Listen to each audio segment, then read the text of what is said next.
วัดภูพร้อมพื้นที่บูหารแห่งภูมิทัศน์วัฒนธรรมจำปาสัก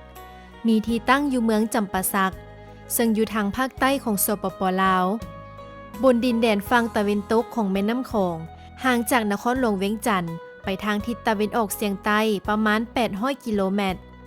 พื้นที่ทั้งหมดได้รับการจดทะเบียนเป็นมรดกโลกกวมเอา 39,000 เฮกตาร์กลุ่มเทวสถานวัดภูแม่นตัวอย่างอันโดดเด่นของสิ่งก่อสร้างสถาปัตยกรรมทั้งในยุคเริ่มต้นและยุคแห่งความศิวิไลซ์สูงสุดของชาวคแมร์บูฮานถูกสร้างขึ้นในระหว่างคริสตศตวรรษที่752พื้นที่วัฒนธรรมจำปาสักรวมทั้งกลุ่มเทวสถานวัดภูเป็นหนึ่งในบรรดาแหล่งสถานบูฮานที่สำคัญของอาณาจักรคแมร์บูฮานกลุ่มสถานบูฮานวัดภูตั้งอยู่ตีนของภูเก้าซึ่งสามารถแนมเห็นธงเพียงจำปาสักและแม่น้ำคองสถานที่อันสักการะบูชาถูกปลุกสร้างขึ้นอยู่เทิงเนินของภูเก้าบนที่มีน้ำออกบ่อไหลผูออกมาจากโงนหินและสูงจากระดับน้ำทะเลประมาณ200เมตรแต่กลุ่มสถานบูฮานวัดภูนี้ตั้งอยู่แนวเส้นแกนที่เชื่อมต่อจากทิศตะวันออกไปยังทิศตะวันตกประมาณ 1,400 เมตรการวางแผนผังทั้งหมดแม่นวางไปตามทิศตะวันออกซึ่งสร้างความประทับใจให้แก่ผู้ที่มีจิตศรัทธาด้วยความศักดิ์สิทธิ์ของสถานที่ตั้งโดยสามารถแนมเห็นลิงขะปะละวตะที่อยู่ด้านหลังได้อย่างเด่นชัดการกำหนดแนวแกนแบบนี้แม่นหาได้ยากที่สุดในยุคสมัยก่อนอังกอร์วัดและอิงใส่การนำไส้โค้งสร้างธรรมชาติโดยเฉพาะแม่นลิงขะปะละวตะเป็นจุดศูนย์กลางอยู่ฐานต่ำสุดของทิศตะวันออกมีหนองสระใหญ่ประมาณ200คูณ600เมตรที่สร้างขึ้นในศตวรรษที่10-51ซึ่งขอบด้านตะวันตกได้มีการจัดวางหินอย่างปานีตแต่ปัจจุบันได้ถูกเพพังและเต็มไปด้วยสิ่งสลักหักพังอย่างใหญ่บ่เป็นระเบียบจากการสร้างศาลาในซุ้มปี 1960อยู่ทั้งเหนือยังมีหนองสระใหญ่อีก2หนองที่ถูกก่อสร้างด้วยคูกั้นดินโดยบ่ได้ขุดหนึ่งในหนองสระที่เชื่อมไปทางทิศเหนือของหนองที่1นั้นแม้นถูกสร้างขึ้นในท้ายศตวรรษที่11หาต้นศตวรรษที่12จากขอบหนองที่เฮ็ดด้วยหินมีเสาเรียงรายอยู่ตามสองข้างของเส้นทาง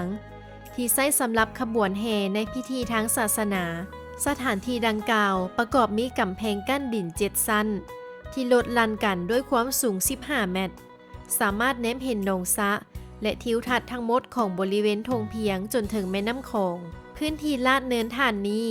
ยังมีเนื้อที่บ่ฮาบเพียงประมาณ60คูณ60เมตรโดยมีแท่นบูชาที่เฮ็ดเพื่ออุทิศให้แก่พระศิวะอยู่จุดใจกลางทางด้านหลังเป็นตีนพระศาสตร์อันเปรียบเหมือนกำแพงป้องกันโดยธรรมชาติโดยมีบ่อน้ำศักดิ์สิทธิ์ที่เก็บรวบรวมน้ำไว้อยู่ในอ่างเก็บน้ำแล้วไหลไปตามหางลิ้นผ่านวิหารเข้าไปโฮดส่งศิวลินกาที่ประดิษฐานอยู่ด้านในของวิหารเพราะฉะนั้นลิ้นกาจึงถึงโฮดส่งด้วยน้ำศักดิ์สิทธิ์ที่ไหลมาจากบ่อน้ำอยู่เป็นประจำอยู่ทางทิศใต้ของวิหารมีซากสลักหักพังของอาคารซึ่งสันนิษฐานว่าคงจะเป็นห้องอ่านและเก็บเมียนหนังสือนอกนั้นอยู่ด้านเหนือเลียบตามสันภูธรรมชาติยังมีหินที่ถูกแกะสลักลวดลายและรูปแกะสลักจำนวนหลวงหลายเส้นรูปสร้างรูปแค่และรูปอื่นๆโดยเฉพาะแม่นบรรดาโค้งหางและโค้งสร้างพื้นฐานส่วนใหญ่แม้นถูกหักพังหมดแล้วโดยได้รับผลสะท้อนจากการพังทลายของผาหินที่อยู่ด้านเทิงซากสลักหักพังของโค้งสร้างหินนี้อาจจะอยู่ในช่วงศตวรรษที่7ส่วนบรรดารูปแกะสลักที่เกี่ยวกับสัตว์ยังบ่ทันสามารถกำหนดวันเวลาที่แน่นอนได้เถื่อบางทีอาจจะนอนอยู่ในยุคที่ต่อจากคแมร์เป็นที่ฮู้จักกันดีแล้วว่าพื้นที่ลาดเนินฐานเทิงสุดเป็นจุดเริ่มต้นของสถานที่ตั้งของโค้งสร้างวิหารซึ่งถูกสร้างขึ้นในระยะต้นของศตวรรษที่7อิงตามการศึกษาเกี่ยวกับดินจีซึ่งแมนส่วนหนึ่งของวิหารได้ชี้ให้เห็นว่าวิหารนี้อาจจะมีการปลูกสร้างตื่มในอีกศตวรรษที่10-11ตามการวิเคราะห์สามารถสันนิษฐานได้ว่าส่วนที่ถูกสร้างด้วยดินจีที่เป็นรูปสี่เหลี่ยมอยู่ด้านหลังนั้นแม้นถูกสร้างขึ้นก่อนส่วนที่อยู่ด้านหน้าซึ่งเป็นรูปหย่อมุมหรือรูปแบบแมนดาป่านั้นแม้นถูกสร้างขึ้นน้ำหลัง โดยมีรูปลวดลายแกะสลักที่ปราณีตและสวยงาม จากรูปแบบทางด้านสถาปัตยกรรมได้แสดงให้เห็นว่าอาจจะนอนอยู่ในของบาป่วน ซึ่งปกติจะเป็นรูปแบบของศตวรรษที่ 11 การขยายตัวของระบบอาคารสถานบูฮานวัดภูทั้งหมดแม้นได้ดำเนินมาเป็นระยะเวลานาน สิ่งที่ยังหลงเหลืออยู่ในศตวรรษที่ 7 แม้นสามารถพบเห็นได้ดังที่กล่าวมาข้างเทิงนั้น แต่สิ่งที่พวกเขาเห็นในปัจจุบัน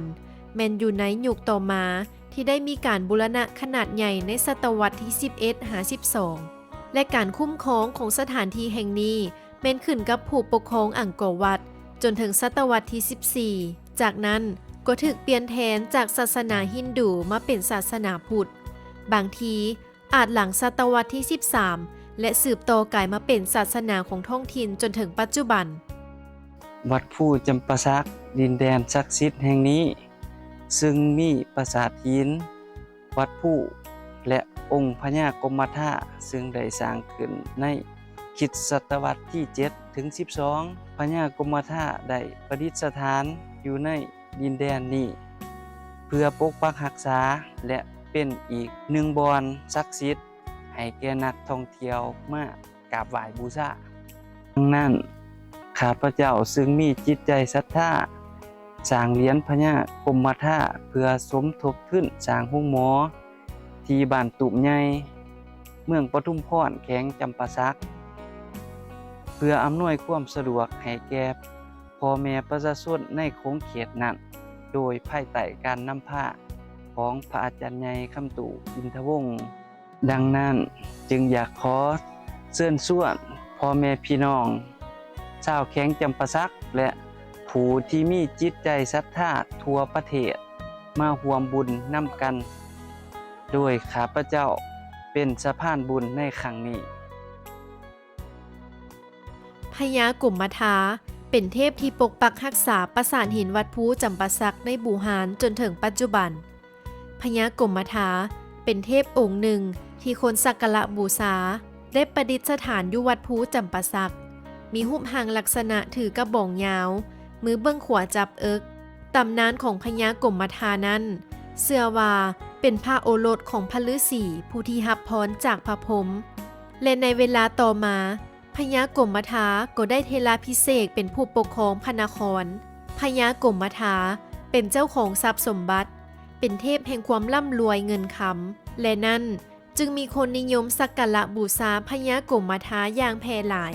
เพื่อความหังมีตั้งแต่โบราณจนถึงปัจจุบัน